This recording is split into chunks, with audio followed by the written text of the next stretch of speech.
हीराबाद उज्जैन मंदिर जंहिंमें हाणे दाख़िल थियण सां न कोई गेड़ू पातो ज्ञानी स्वागत जे लाइ साम्हूं अचे थो न वरी हिन मंदर में आरती थाली सजाई वञे थी। सुबुह तोड़े सांझी को पूॼारण हिन मंदर जी ॿार नथी अचे तॾहिं चांडोकियूं न हुजनि हा त हिन मंदर ते पूरो महीनो ऊंधायूं छान रहिया। हिन मंदर समेत पूरे पार्क जो अखियूं ओसवाड़नि जे लाइ सिकी वयूं आहिनि जिन अहिड़ो सुहिणो मंदरु ठारायो हो। हीउ मंदरु चइनि हिसनि ते मुश्तमिल आहे। पहिरियों हिसो ॾाकण वारो आहे। हीउ ॾाकण वारो हिसे खां पोइ आरंदा मंडप वारो हिसो शुरू थिए थो जंहिंखे दरवाज़े वारो छापरो चई सघे थो। हीउ हिसो चइनि थंभनि ते मुश्तमिल आहे। हीउ 4 थंभा केॾा चिटसाली सां चिटियल आहिनि। ॾिसो केॾी सुहिणी चिटसाली थियल आहे ऐं हुनजे मथे हिसे ते गोड़ी मंदर जे जवान वांगुरु चिटसाली थियल आहे। पर उहा तस्वीरी कहाणी कहिड़ी आहे पढ़ी नथी सघिजे। पर हिननि जे कमालत खे हिननि जे हथनि जी दया खे दाद ॾेई सघे थो जेके हुनरमंद हथ हुआ जिन्हनि केॾी ख़ूबसूरतीअ सां इस मंदर जो हिसो जोड़ियो आहे। हिन मंदर जो ॿियो हिसो टियों हिसो जेको आहे ॿिए हिसे खां पोइ शुरू थिए थो जेको मुख्य मंडप वारो आहे जेको चौकोर शिकल में आहे जेको 8 थंभनि ते जुड़ियल आहे। हिन जे हिसे में बि मंडप जे दीवारनि ते तस्वीरूं करणु चिटियल आहिनि पर उहे बि जेके ठही चुकियूं आहिनि। हिन मंदर जे हिन टे हिसे में वरी 2 दरवाज़ा ॿिया बि रखियल आहिनि जिन मां दाख़िल थी ॿाहिरि निकिरे सघे थो। ऐं हिन मंदर जे टी हिसे जे दरवाज़े खां पोइ ऐं जेको चोथों हिसो आहे उहो जेको शिखर जे हेठि वारो हिसो आहे जंहिंजे गर्भ में देवता जी मूर्ति रखी वेंदी हुई। हिन वक़्तु उते का मूर्ति रखियल न आहे पर चयो वञे थो त रेखू देवता जी आदम कद संगमरमर जी मूर्ति रखियल हूंदी हुई। ऐं राजचंद राठौड़ पंहिंजी किताब तारीख़िस्तान में उन मूर्ति जो ज़िक्र कयो आहे। हीउ ॾिसो था हिन मंदर जी ख़ूबसूरती वारा रंग रूप चिटियल आहिनि। हुनजो रंगनि जो जेको हिसो आहे उनजी रंग उॾामी चुका आहिनि। हीउ मंदर जा उहे जारा आहिनि जिन में ॾीआ ॿरंदा हुआ पर हिन वक़्त ते उहे जारा उदास आहिनि। हिन में को न ॾीओ ॿारण वारो आहे न कोई ॾीओ ॿरे थो। हीउ रंग जेके पंहिंजे दौर जी केॾी ख़ूबसूरती हुसन रखंदा हुआ ऐं हीउ मंदर जो ॿाहिरियों ॾेखाए ॿाहिरियां बि मंदरु ॾिसबो केॾो ख़ुशि लॻे थो। हीउ मंदर जो ॿाहिरियों अंगण आहे ऐं पधर आहे जंहिं पधर में पारीनगर जे ख़तमु थियण खां पोइ ऐं हिन मंदर जे ठहिण सां ई पारीनगर जे मंदरनि जा मुख़्तलिफ़ हिसा पथर वारा ऐं उन जूं मूर्तियूं जेके रखियूं वयूं हुयूं उहे टिड़ल पकड़ मूर्तियूं हूंदियूं हुयूं जिन खे हिकिड़े सलीक़े में हिन वक़्त ते थकावत सियात ऐं नवाबदाद खाते पारां रखिया वियो आहे।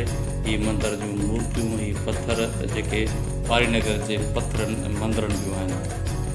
पारीनगर जेको तारीख़ में तमामु वॾी तारीख़ी हैसियत रखे थो।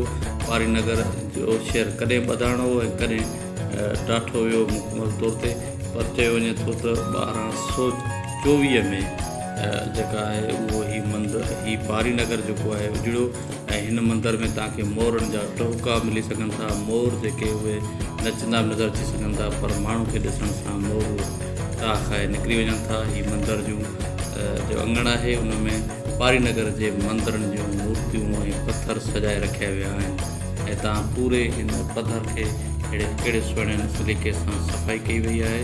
ऐं हिन मंदर जे हिन पथर में एतिरो ठिकराठो मिलियो आहे। हीअ जेके पथर जूं मूर्तियूं या पथर जा टुकर जेके आहिनि उहे बदरबड़े साहिब मूजिबि 70 आहिनि। बदरबड़े साहिब पंहिंजी किताब सिंध में जैन मत इन में हिन मंदर जो तमामु घणो सुठो ज़िक्र कयो आहे। हीअ मंदर जी जेका मंदर जे अंगण में पियल मूर्तियुनि जा अक्स आहिनि हीअ ॾिसो था केॾियूं ख़ूबसूरत मूर्तियूं आहिनि ऐं केतिरा ख़ूबसूरत कारीगरनि जा हथ आहिनि जिन अहिड़ियूं मूर्तियूं अहिड़ा चिटसाली चिटी आहे। हीअ हिन मंदर में हिन मंदर जे मूर्तियुनि जे लाइ कहिड़ो पथर इस्तेमालु कयो वियो आहे उन ते बि तहक़ीक़ करण जी ज़रूरत आहे। चयो वञे थो त काजूर जहिड़ो पथर आहे ऐं हिते हीअ मंदर जूं मूर्तियूं गोड़ी मंदर जे मंदर में बि अहिड़ी चिटसाली थियल आहे पर हिते का बि हिन मंदर अंदरि हिन वक़्त ते का मूर्ति रखियल न आहे। इहो मंदर जे अंगण में पियल अराशी पथर आहे जेको हिन वक़्तु ॾाढो ख़ूबसूरत अंदाज़ में सजायो वियो आहे। कहिड़ो पथर जेको ॿियो चयो वञे थो कराची जे नेशनल म्यूज़ियम में रखियो वियो आहे। ऐं हीअ देवी देवताउनि जूं मूर्तियूं आहिनि। कहिड़े देवी देवता जूं मूर्तियूं आहिनि उन ते तमामु वरी तहक़ीक़ करण जी ज़रूरत आहे। ॾिसो कहिड़ो ख़ूबसूरत अंदाज़ में हीअ मंदर जूं मूर्तियूं रखियल आहिनि। हीअ पथर केॾो ख़ूबसूरत अंदाज़ में चिटियल आहे। जे इन पत्थर जो पोयों सो आहे।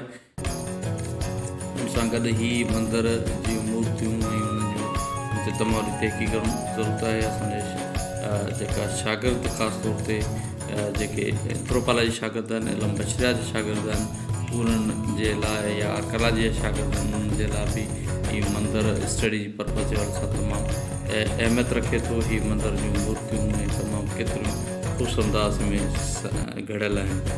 हिन खे तव्हां ॾिसी रहिया आहियो। हीउ मंदर जूं मूर्तियूं, हीउ मंदर जो ॿाहिरियों अङण जो ॾेख ऐं उन खां पोइ हीउ चाढ़नि जो ॾेख केतिरो ख़ूबसूरत आहे। त हीअ असांजी कोशिशि तव्हांखे कीअं लॻे थी? मूंखे उमेदु आहे त तव्हांखे वणंदी ऐं तव्हांजी राय जो ओसीड़े में अव्हां जो पंहिंजो बारूम लॻंदो।